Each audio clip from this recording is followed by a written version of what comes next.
Hi guys, you don't know the big man Ras Books live in the building one time for the one time can't cool can't quench. Today we live in the studio with my boy, Mr. Calvin Dallas. 1 hour runners from the Virgin Islands. Been to two Olympics back then, 92 and 88. So I'm on staying tuned for a good show. Alright. Okay. Alright, so welcome back to VIOC in Action. This is your boy Mr. Leon Hunt, better known as Mr. Ras Books, one time for the one time can't cool, can't quench. Hey, today we're gonna do a moment of silence for one of our athletes from our basketball federation, Mr. Stefan Adams. Passed last week, so we'll do a moment of silence for a minute.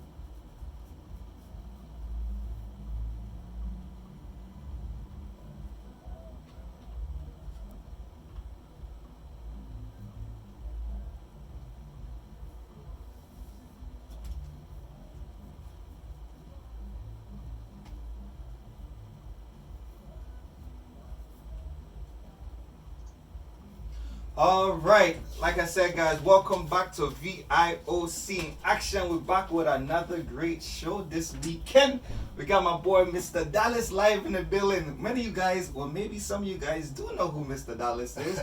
I myself met Mr. Dallas about a good year ago, coming down to St. Thomas, and I just never knew who the guy was. But this show, like as any other show, we got some. Well, this segment, what I'm trying to do this year is we're doing our highlight for Olympians that we had from the Virgin Islands, right? So I start off from the beginning of the year. This is Olympic year 2020 Tokyo, starting up, coming up soon. So all our Olympians, I try to get them on the show to express their experience that they had, right? In the doing Olympics, and you had two times, so you had a chance to go to Olympics twice.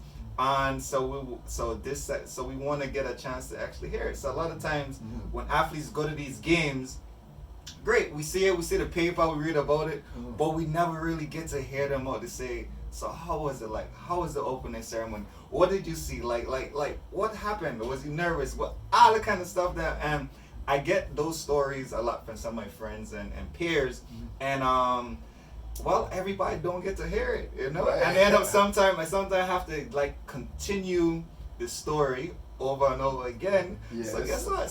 So now we're gonna just let everybody hear it. This is recorded, so that everybody gets to hear a good chance about how your experience was. So even before we even start though, who is Mr. Calvin Dallas live in the building?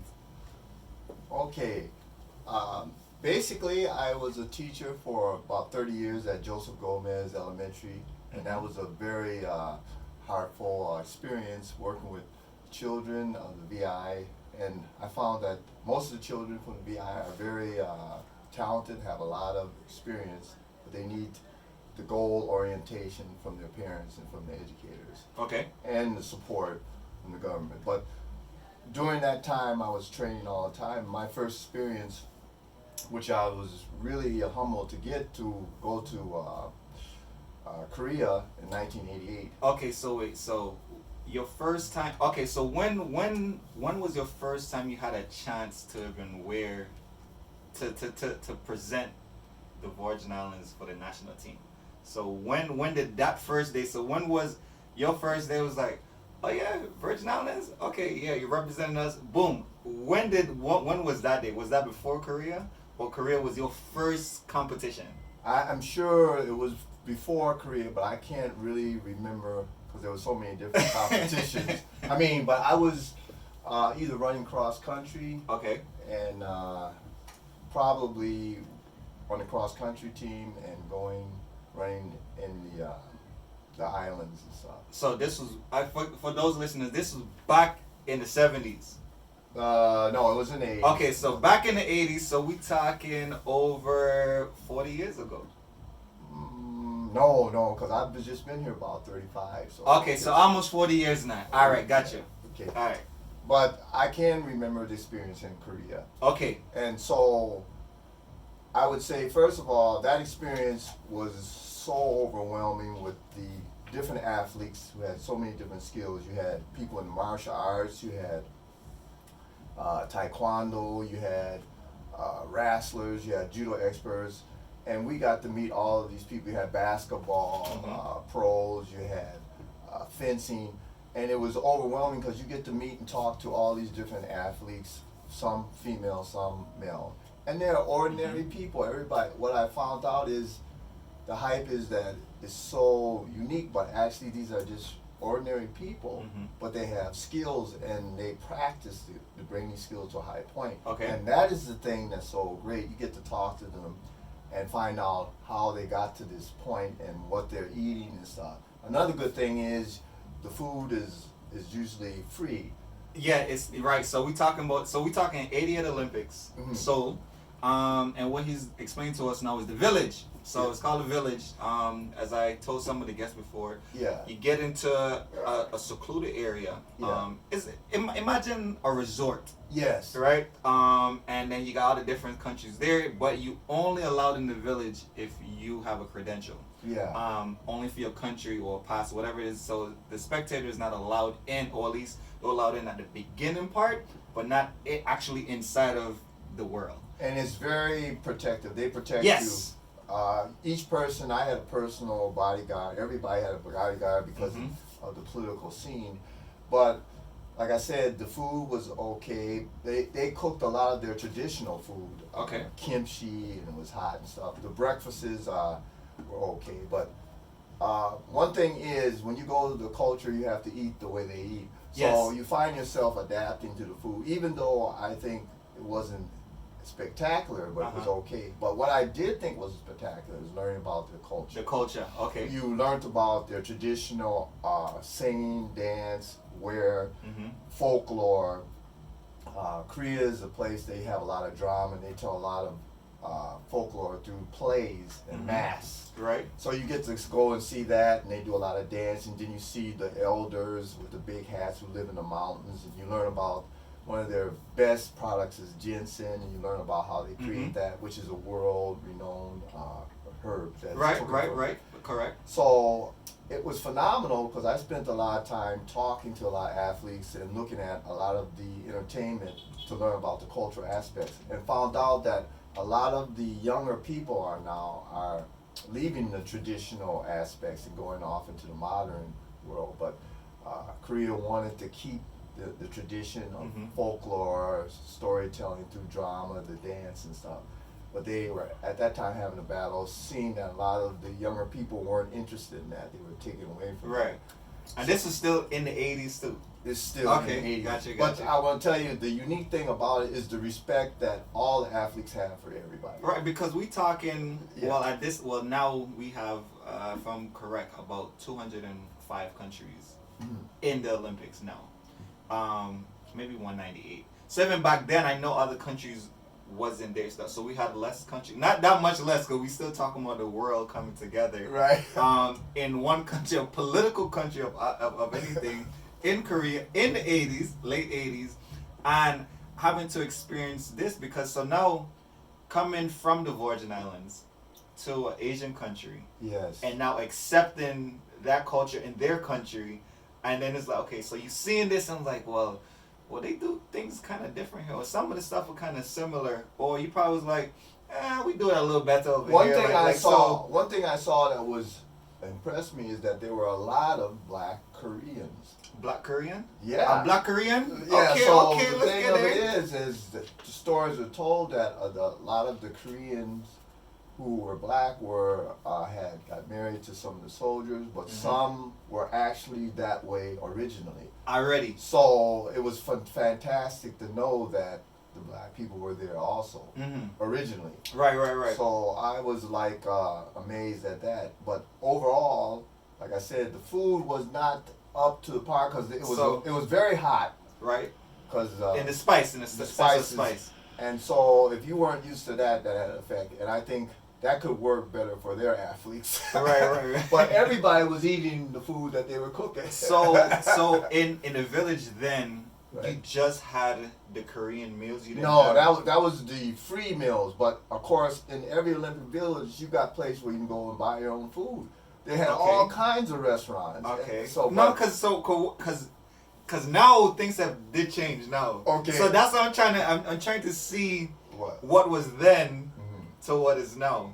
And yes, so they do. Okay, so now how the Olympics is where yes, you could still buy. They got some.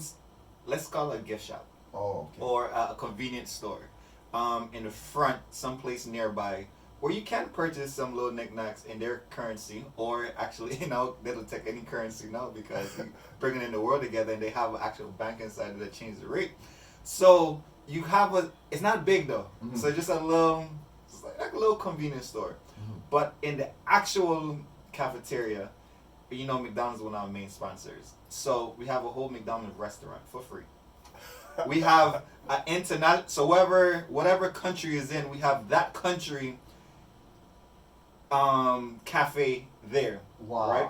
Then you have, if it's not an Asian country, then you have an Asian area there. You got a big salad bar there. Oh, okay. Right? Then you have the what's in that? Burger, fries, chips. And now this is in the Olympic Village, so you like, man, you eat all this junk. It's there. Right. Because some people don't eat other country foods and they don't want to mess their stomach up. Right. Or get sick when they're in a different country. Because remember, you done spent your whole at this particular time, your whole life preparing for these games. You don't want nothing to mess it up. But like me out there, I actually venture out and try some of the foods and stuff. Right. So now you really have about 6 to 8 different type of foods that you could have in there for free. Wow, that's including great. So, and usually get like a little, like I say, your credential is currency. Right. So anytime you walk around with your badge, which is your credential, there's a picture there, what country you in. They got his numbers on there and the areas that you delegated to go to, right? You just show the thing there, but once you're inside there anyway, man, you just get you a tray, and this is when you pick out, because now you like, okay, you like, yeah, I'm here to compete.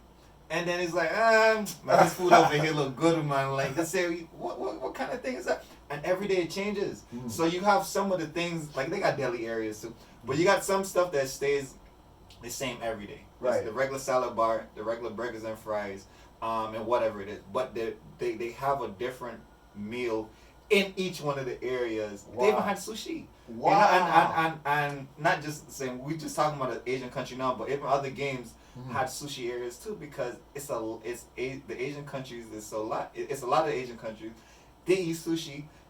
And that's one of their meals. They probably don't want no spaghetti and meatball or some nice ribs or some mashed potato or whatever. They're like, nah, we won't eat that, man. We want some sushi. That's a great change. Yeah, yes. So that's what I'm trying to show you. So we have came a long way from the 80s.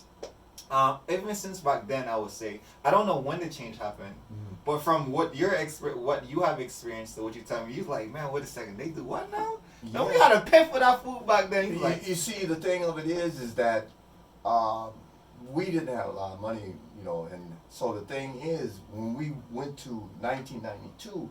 Okay, well, we're gonna get. Go ahead. What happened was, I noticed there was a change, because when you went in the village now, the area, they had everything. They even had beer for athletes to drink. They had, They had different arrangements of croissants, all kinds of stuff. Yep, it was all done by the Barcelonian chefs. Okay.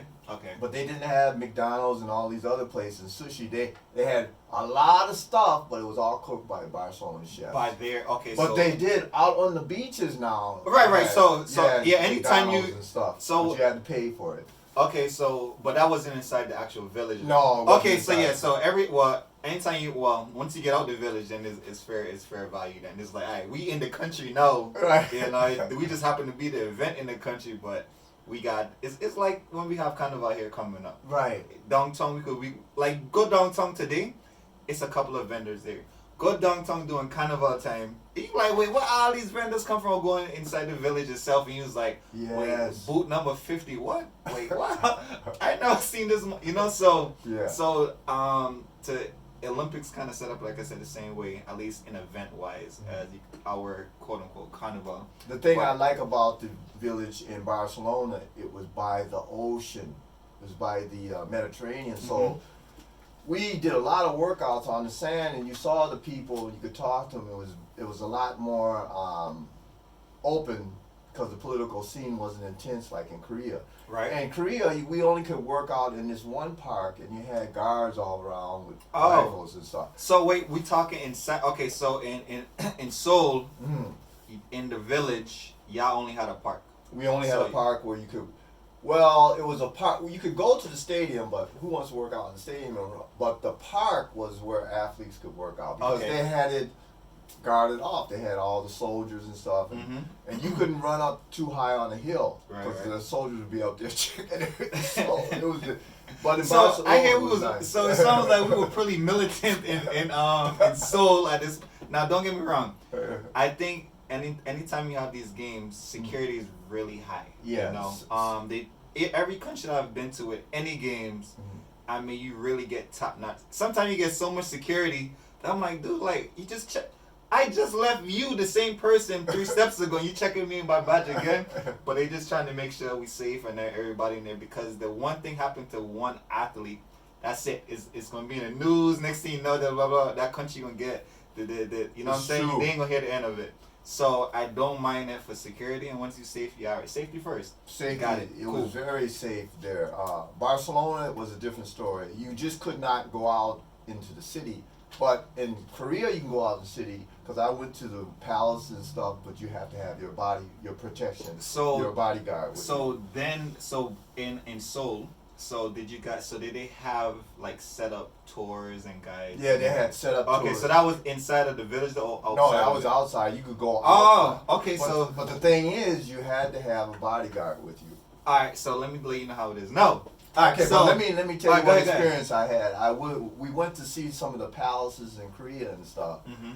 And so what happened was some of the women wanted to take pictures with me, and then it got to a point where, you know, all these ladies wanted to take pictures with Correct. me, and my bodyguard came and got me. So that was a kind of a great experience because here again, you know that the blacks are their part Right. of that culture. Correct. So it was for the feminine aspect, it was good. It definitely was, and I remember one of my experiences. We went to Shenzhen, China. Southern end of China, fisherman country. Actually, I didn't realize that in China they make cities. So you know we got Oh. they actually like make cities to Mhm. build Mhm. and hope that people come there and live like a new area to come in, like new development. Wow. They do this a lot, and some of them don't go as planned. So they have ghost cities, a lot of ghost cities in China where you have multi-million-dollar buildings all over the place, and nobody's there. What? Right? So Shenzhen was one of those cities where they built, and they did it for technology Mhm. and Fisherman's Island and a university. Mhm. So anytime you got a university coming somewhere, ideally you'll get the people them to come. So when we went there, at least that's what we learned as we went into one of these tours. So when we went Wow. there, I was like, oh man, this is a nice, because it was like the city was so unique where if you had an idea in my so 10 years before I said you had an idea, they put all the people ideas together and was like, let's just try this out. Right. And that's what they did there because it was a young city too. Wow. So like nobody there was probably no older than 50, Wow. which is a very young city. Yes. You know, and I was like, oh wow, and there was a lot of young folks there. Of course, this was 9 years ago. And then, Wow. so what I learned there, Mhm. because of coming in black, tall guy with locks, and we got the bird on our back because of our flight. They're like, well, who is this guy? You know what I'm saying? And I'm walking around, so it was two ways. People looking at me weird, like, who are you? You look very different. Right. And other people was like, oh, you look cool. I mean, they see my hair, my locks there, Yeah. and they was so fascinated with my hair. It was like, what is it? Like, you know, literally, they was just like, oh man, like that's kind of cool. Maybe it's not, or it look like tentacles or whatever it is. And they're like, so, and if you see me compete, my hair is usually out. but it's all for a reason, because not just for attention, Right. it's for the energy. I use the energy from the people in the chair, Right. because when you, that's just something I've learned Mhm. in going to games is you need supporters there. Yes, Right. you got your team, Mhm. you got people back home, but it's nothing like the crowd that was like, hey, I know this guy here, I just seen him, took a picture with him, Right. and I'm just like, he's shaking up right here, and then there's like, yeah, let's go, Virgin Island. So I feed into it, get the adrenaline going, and that was one of my techniques at some of the beautiful. games. But yeah, so they definitely, so same thing, yeah, ladies will come up, take pictures, and Yeah. it was cool. And I really enjoyed it. Yeah, that's an interesting. The food was pretty interesting there. I'm pretty sure. Yes, and even at that time, like we said, McDonald's was there. Wow. Which, don't get me wrong, people, I enjoy international McDonald's. I really do, because it's not like what we have in the States. If you look at McDonald's, whatever country you're in, they kind of pick, they kind of serve that region food, right? Even when I was in India, they had no, they don't do beef patties. They do cheese curls or potatoes and Wow. veggie. They do chicken, but it's no beef. And I was like, oh, so you just had like a patty of cheese, cheese curd, and that was the quote unquote protein of the meat, or you had a potato patty. Oh. And he was like, what the heck is this thing? And that would be their Big Mac or whatever it is, but honestly, it really did taste good, right? So I do enjoy every place else than America, and it really, it's just, McDonald's is good, man. It's nutritious. I'm not even gonna lie to you. It's a very basic, like, this is in other countries, no, as I'm speaking. It's based to the point that, we don't have too many preservatives. It's just, if it's chicken, it's chicken. Right. Like, when you say chicken patty or a chicken breast, you know the difference between minced meat and where you could take the fibers off the chicken. Right. International, you could take the fibers off the chicken, and that's their only chicken that they're gonna use. Yeah. Or you've been places where you had a thigh, a boneless thigh, Uh-huh. and I'm like, wait a second here, like, what? This is kind of weird. But look, man, we'll take a quick commercial break, come back in VLC in action with my boy Mr. Dallas. Yes. Telling us about all his Olympic experience back in the 80s and the 90s. Oh, that was pretty interesting. Yep. I'm gonna do that one there. Yeah, man, there's so much stuff to talk about these days. You don't even know what to talk about. You see? Guys, if I want more, you gotta listen in, not today, but you gotta listen on the show so you guys can hear all the other 2 segments. So I got cut off right now, so check you guys on the next show. Yeah, man, there was